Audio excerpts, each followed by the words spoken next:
Assalamualaikum warahmatullahi wabarakatuh. Rahayu Rahayu Sagung dumadi.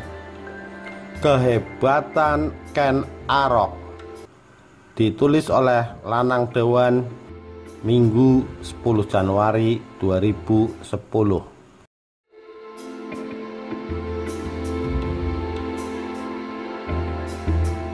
Dalam naskah Nagara Kertagama 1365 tidak dijumpai adanya nama Ken Arok.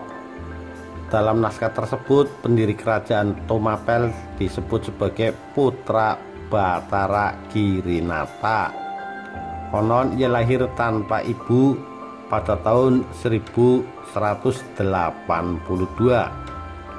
Pada tahun 1222 sang Girinata putra mengalahkan Kertajaya Raja Kediri. Ia kemudian menjadi raja pertama di Tumapel bergelar Sri Ranggah Rajasa.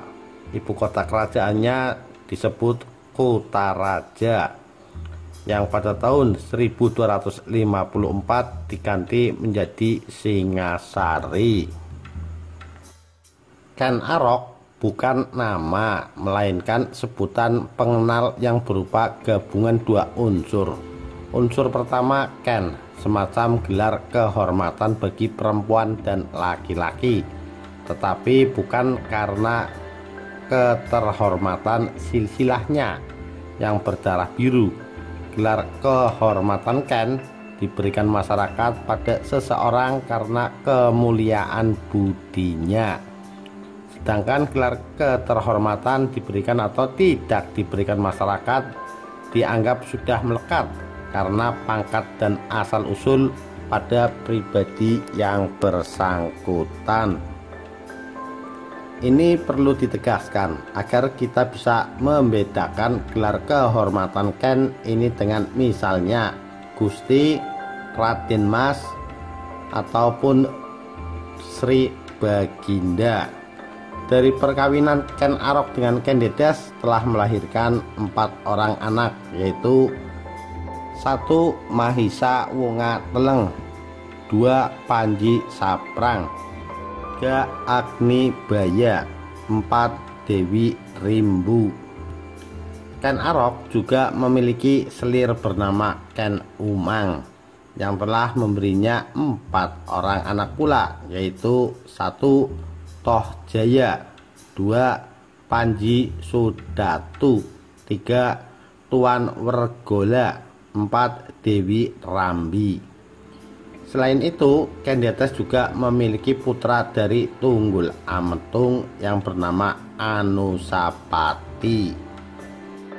Nama Rajasa selain dijumpai dalam kedua naskah di atas juga dijumpai dalam prasasti-prasasti yang diterbitkan oleh Raden Wijaya, pendiri Majapahit. Nama Ken Arok memang hanya dijumpai dalam Pararaton, sehingga diduga kuat merupakan ciptaan pengarang naskah tersebut sebagai nama asli Rajasa. Arok berasal dari kata rok yang artinya berkelahi. Tokoh Ken Arok memang dikisahkan nakal dan gemar berkelahi. Terlepas dari benar atau tidaknya kisah Ken Arok, dapat ditarik kesimpulan kalau pendiri kerajaan Tumapel hanya seorang rakyat jelata, namun memiliki keberanian dan kecerdasan di atas rata-rata, sehingga mengantarkan dirinya sebagai pembangun suatu wangsa baru yang menggantikan dominasi keturunan Airlangga dalam memerintah tanah Jawa. Sri Ranggah Rajasa meninggal dunia pada tahun 1227, selisih 20 tahun dibandingkan berita dalam Pararaton.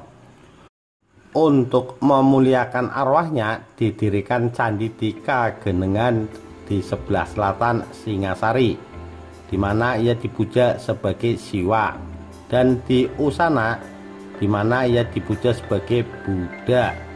Sedangkan Ken Dedes yang tidak diketahui tahun berapa meninggalnya dibuatkan arca yang sangat indah yang diketemukan di Singosari, yaitu arca Prajnaparamita. Pembunuhan terhadap sang rajasa yang dikisahkan para raton mendapat sokongan dari Prasasti Mula Malurung tahun 1255. Disebutkan dalam prasasti itu nama pendiri kerajaan Tumapel adalah Batara Siwa yang meninggal di atas tahta Kencana. Berita dalam prasasti tersebut menunjukkan kalau kematian sang rajasa memang tidak sewajarnya. Anusapati merasa heran pada sikap Ken Arok yang menganaktirikan dirinya. Padahal ia adalah putra tertua. Setelah mendesak ibunya, Ken Dedes, akhirnya ia tahu kalau dirinya memang anak tiri. Bahkan ia juga tahu kalau ayah kandungnya bernama Tunggul Ametung yang mati dibunuh oleh Ken Arok. Anusapati berhasil mendapatkan keris Empu Gandring yang selama ini disimpan Ken Dedes. Ia kemudian menyuruh pembantunya yang berasal dari desa Batil untuk membunuh Ken Arok. Pada hari itu, Kamis Pon Wuku landep tahun Saka 1169. Ken Arok tewas ditusuk dari belakang saat sedang makan. Anusapati ganti membunuh pembantunya itu untuk menghilangkan jejak. Peristiwa kematian Ken Arok dalam naskah para raton terjadi pada tahun 1247. Demikian kisah kehebatan Ken Arok, seorang rakyat jelata yang mampu menjadi raja. Sekian, terima kasih. Wassalamualaikum warahmatullahi wabarakatuh. Rahayu, Rahayu Sagung Dumadi.